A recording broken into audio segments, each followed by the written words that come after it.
show, I Married Joan, America's favorite comedy show, starring America's queen of comedy, Joan Davis, as Mrs. Joan Stevens.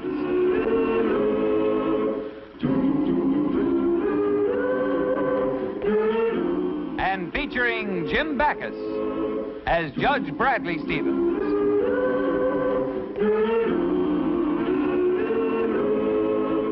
I Married Joan.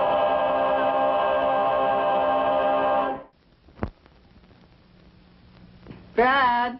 Yes, dear? I'm sure glad that you agreed to dig up the garden for the new shrubbery instead of going to play golf. So am I, dear. I just have one more picture to hang, and then I'll get your lunch.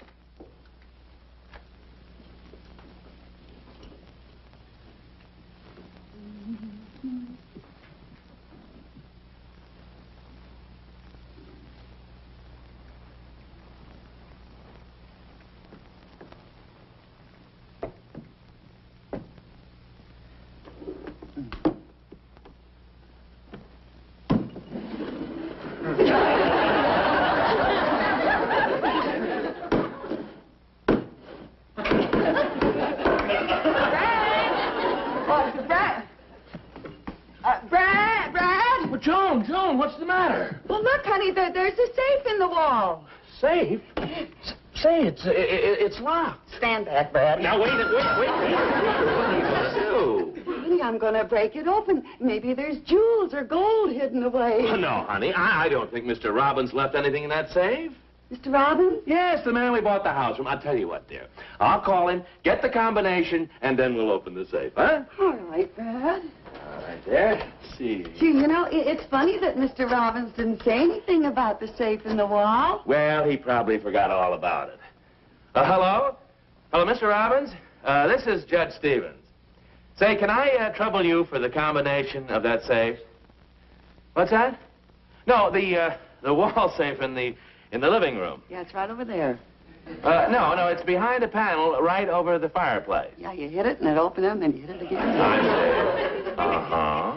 What's he saying, Brad? Well, really? What's he saying, honey? Well, that's very interesting. Well, what's interesting? Is that so? You don't say. What don't he say, Brad? Well, thank you very much for... No, not at all. Goodbye, Mr. Robbins. What did you say? Tell me, Robbins, say. Oh, dear, it was nothing important. How would you like to go to the movies tonight? Bradley J. Stevens, will you please stop torturing me? Tell me what Mr. Robbins said. Well, Mr. Robbins didn't even know the safe was there. He didn't? No, he said it was probably put in by the original owner, the man he bought it from, Mr. Abner Cartwright. Gee, then I'll bet that the safe is loaded with stuff. Well, hardly. You see, Mr. Cartwright was once a rich man, but when he died, his entire estate consisted of this house. Well, what happened to all his money? Well, nobody knows. He had no family, no heirs, and Mr. Cartwright was an eccentric old man. I'll bet I know the reason that they didn't find the money is because it's all in that safe. And it's all ours. Look, in the first place, you couldn't possibly break open that safe with that hammer. Oh, that's right. But I'm sure going to try, Brad. And secondly, if there was anything, I'm not sure it belonged to us. Now, Brad, how can you possibly say that? We bought this house. That means that we bought everything that's in it. And you said yourself that Mr. Cartwright didn't leave any heirs. Well, Joni, it's hardly that simple. You see, there has to be a member from the probate court here when that safe is opened. Then we can keep the money? Then we can keep the money. No, wait. Don't you see? It all depends upon how long ago he died. We might get a percentage of it. We might get nothing. I don't know. It all depends on the circumstances. Yeah. Maybe you're right. I guess I was getting all excited over nothing. Perhaps there's nothing in the safe. Now you're being sensible, dear. It's probably empty. Like you say, a few old letters, photographs. That's right, dear. Or at best, maybe Mr. Cartwright just kept a small amount of money in there for emergencies. $100 or so. That's possible. Or if we're real lucky, some small securities, probably worth very little by now. Perhaps nothing. On the other hand, they may have gone up. Mr. Cartwright had invested $1,000 in some oil stock 50 years ago. Today, it could be worth $10,000. Oh, Joan. Or maybe even $50,000. Now, Joni. Or it could be $500,000, or even $1 million. Brad, $1 million. We're rich, Brad.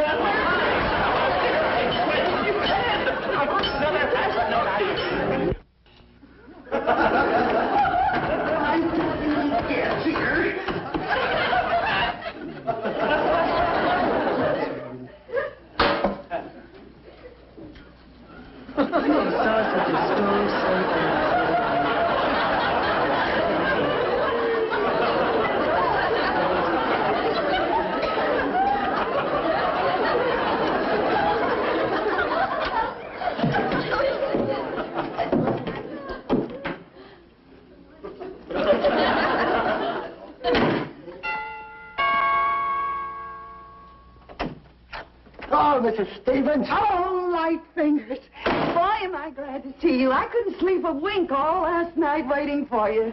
This is sure going to be a funny experience for me, being invited someplace to crack a safe. Well, it's all perfectly legal. It's just that I can't wait a couple of more days to find out what's in that safe. I'm much too curious. Right over there. I hope it doesn't take too long, because my husband is going to be here in about an hour, and, well, I wouldn't want him to know about this, you know. I hope it don't take too long either. I left my car outside with the motor running from force of habit. No. Them walls say so a cinch for a man with my experience. Good. Yeah. That's in the past, you understand. I understand you. This will only take but a couple of minutes, Good, Mrs. Louis. Stevens. Hurry it up, huh? Mm-hmm.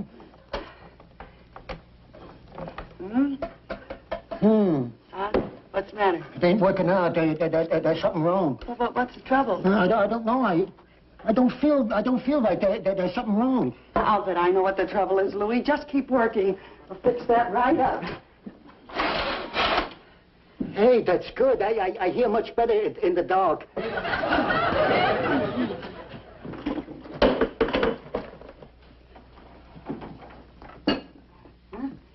Now. Oh, that's perfect, sister, perfect. I'll listen for the cops. There. I knew it was a cinch. Oh, Jim, when you open the curtains, I can't wait to find out what's in there.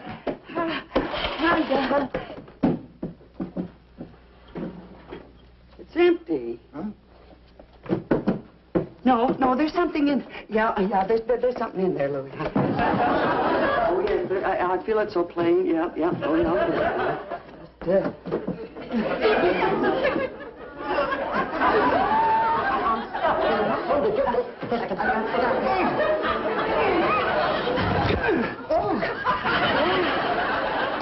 What did you find? Forgot to get it. Hand me the tongs, will you? Yeah, the tongs. Yeah. Thank you.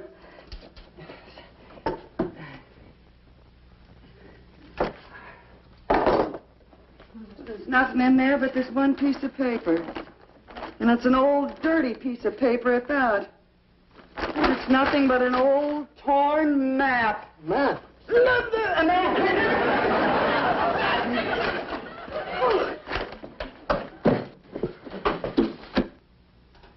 Why, it's a map of a piece of property, shaped like... Why, it's our backyard. Yeah? Yeah, and it's got some writing on it. It says, "In the garden you will see growing there a large oak tree. There upon its hanging limb your search for treasure must begin." What? It's a treasure map. I'm rich. How about that? Why, this paper is worth millions of dollars. Oh, Louis, I must reward you. Here's $20,000 for you.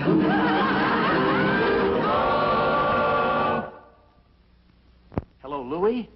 Yes, everything is working out just fine. Mrs. Stevens thinks the treasure map is genuine. Thanks again for calling me right away when she phoned you. If she ever knew that you opened the safe for Judge Cushing and me before you opened it for her. Well, thanks again, Louis. I can hardly wait till she starts following instructions on that treasure map.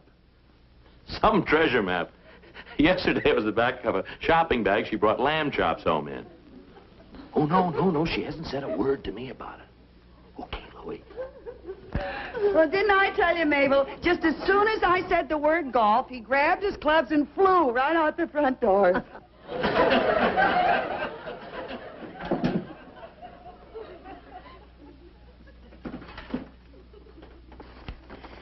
Joni, are you sure this map is legitimate? Well, of course it is, Mabel. Look at the outlines on this map. It can't be anything but this property. See, this is the back line here, slanting towards the front. And this line here, that's the street right there. This line here, that's where the building begins. No, this map was drawn by old Abner Cartwright, all right. The only thing that concerns me is what I'm going to do with all the treasure money that I find. Oh, boy, first I'm going to buy a new car and lots of furs, a yacht, trip around the world. I'll take you with me, Mabel. But suppose there isn't as much money as you think. Then you'll have to stay home, dear. I'm sorry. Go on, read the instructions.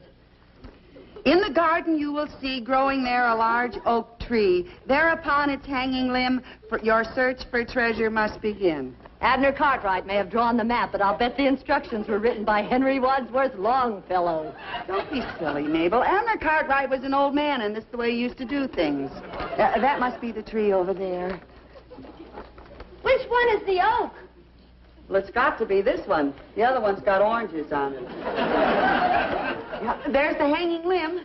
Yeah, but I don't see any treasure on it. Well, of course not. Listen, crawl 10 feet out on the branch you have found, and there let a pellet drop to the ground.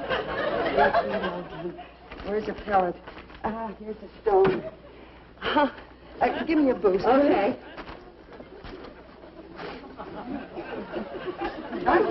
Okay. So anybody seeing us doing this would think we're nuts. How many feet does it say to crawl out on the branch? 10. 10 feet. Okay. I better put the pellet in my mouth.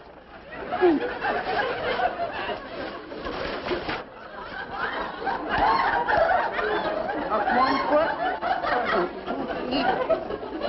2 feet. 4 feet. 5 feet. 6, 7, 8, 9, 10. This is 10 feet. I better drop the pellet to the ground. This must be the place. Right there. Not yet. Let's dig. Come on. From this spot, 3 paces north, dig, and you shall bring it forth. Bring it forth. That's the treasure. Let's go. 3 paces north. 1, 2, 3. This is it. How do you know that's north? Because it's colder over here than it is there. No, that's west. That's north. That's all right. North. 1, 2, 3. Right here, Mabel. Get my shovel. Because the sooner we find it, the sooner I can spend it. Let's go.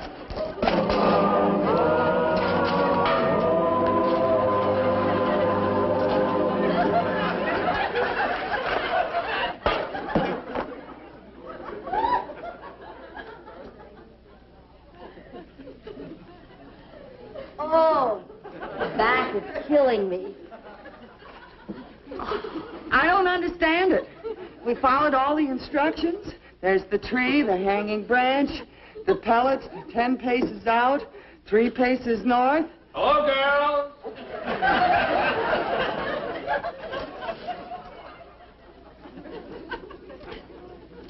Joni. What's up, Doc? That's what I'd like to know. Get up. Well, Brad, you want the truth? Yes, I'd like to hear it. I bet you don't. I don't what? Want to hear it? I think you better tell him, Joan. Yeah, I guess so. Brad, I disobeyed you. I opened up the safe. You didn't. I did, and let's not argue about it, dear. You'll never hear the rest of it. Look, this is what I found. Oh, well, it looks like a map of some kind. It's a treasure map. I was hoping that we'd dig up the treasure before you got back from your golf game. From this spot, 3 paces north, dig, and you shall bring it forth. Joni, you actually believe this ridiculous gibberish? Well, of course I believe it. I mean, it's not ridiculous. We both know that Mr. Cartwright was kind of peculiar, you know. Poetry. Well, Brad, I admit that it sounds like it was written by a lunatic. But believe me, I am thoroughly convinced that there is a buried treasure right here in our own backyard. Oh, Joni, you're just being silly. Brad, you want to pitch in and help us dig for the treasure? No, thanks. When it comes to buried treasure, I'm what the kids would call a square. I don't dig it. Okay, Brad. If that's the way you feel, you're not going to share in the treasure. That's all right with me, Joni. Yeah. Oh, Mabel, I rubbed your back the last time. Will you rub mine now, dear? Sure.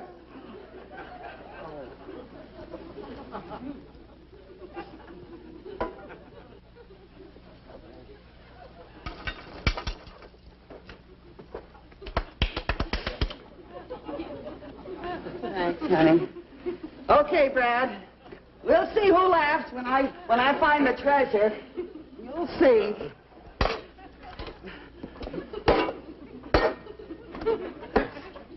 Brad!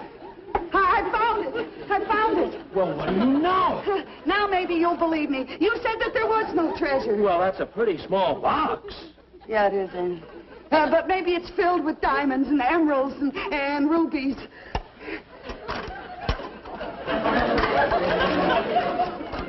You're one step nearer to your goal, but you must dig another hole. You didn't find any diamonds, but you found a gem of poetry. Well, at least it proves that the map wasn't a fake. Listen to this.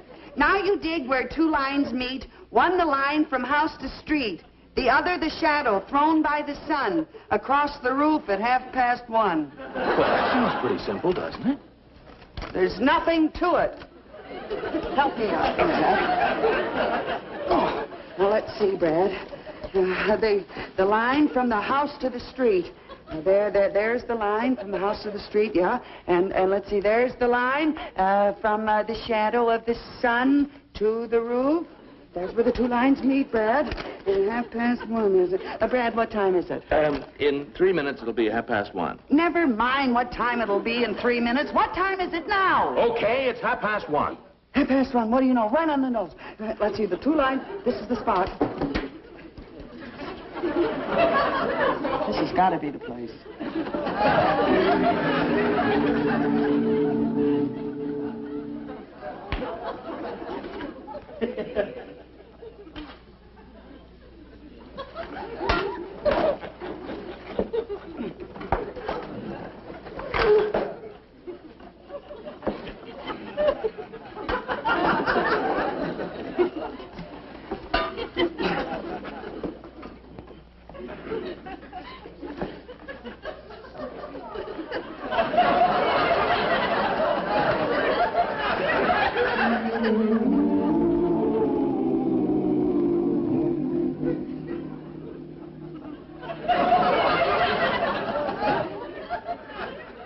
Just pad the blisters, Mabel.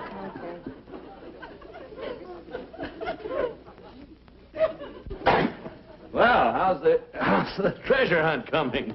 Very well, thank you. Oh, Joan, stop kidding yourself. We've dug up half the county.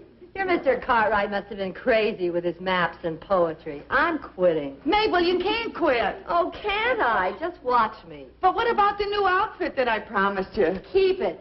Just send me a check for $1 an hour for the digging. Oh, Mabel. Well, Joni, Mabel's being silly.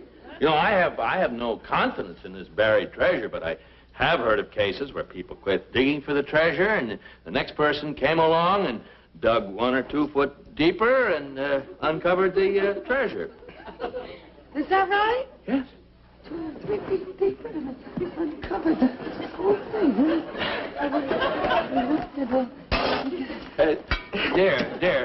Dear, this looks like a likely spot.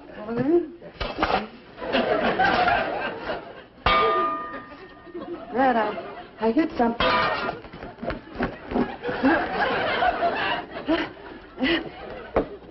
Some treasure. There's a note inside, Brad. The prize is yours if you won't balk and dig 1 more hole by the flagstone walk. Joni, that sounds like the end of the trail. Yeah. Well, Brad, now that it's getting so close, I'm getting pretty nervous. I think I better go and get some lunch first. Wait, Joni. Don't you want to get started? Aren't you excited? Well, of course I'm excited, Brad, but, well, who knows how deep the treasure may be buried, and I better get something to eat so I can have some strength. I'm not well. That's right.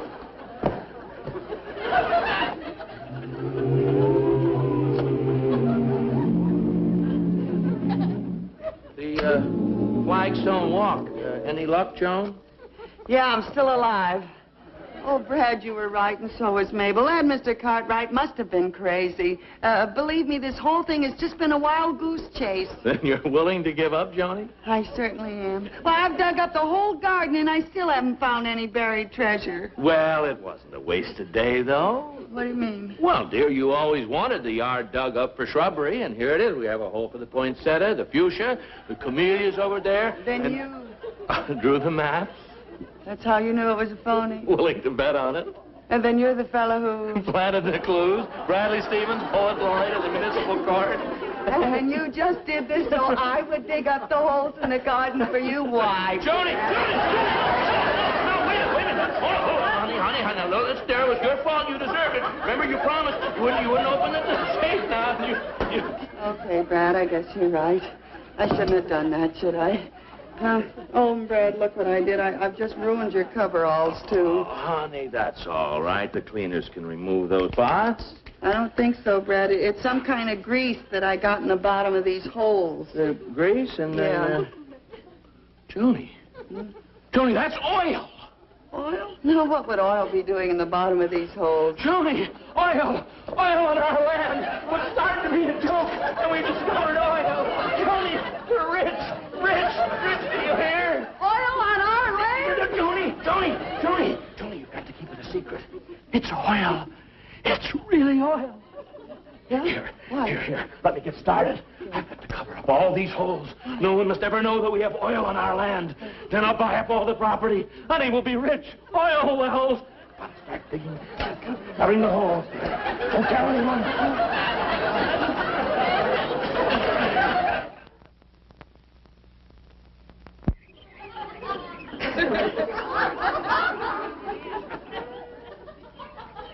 Oh, lover, you've been working all night, dear. Why don't you take a rest?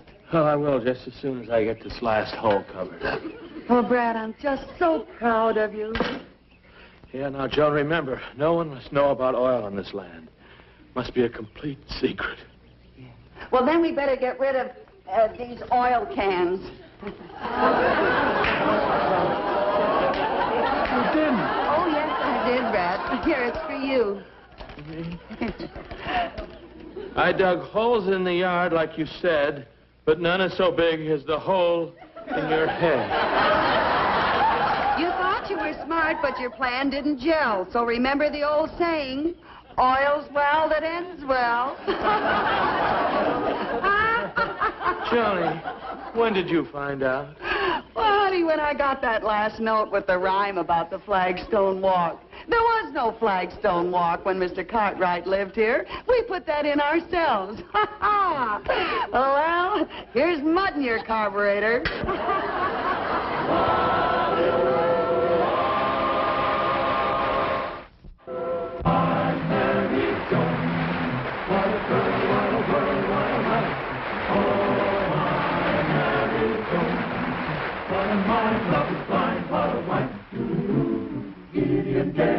She keeps my heart laughing, never know where her brain has gone.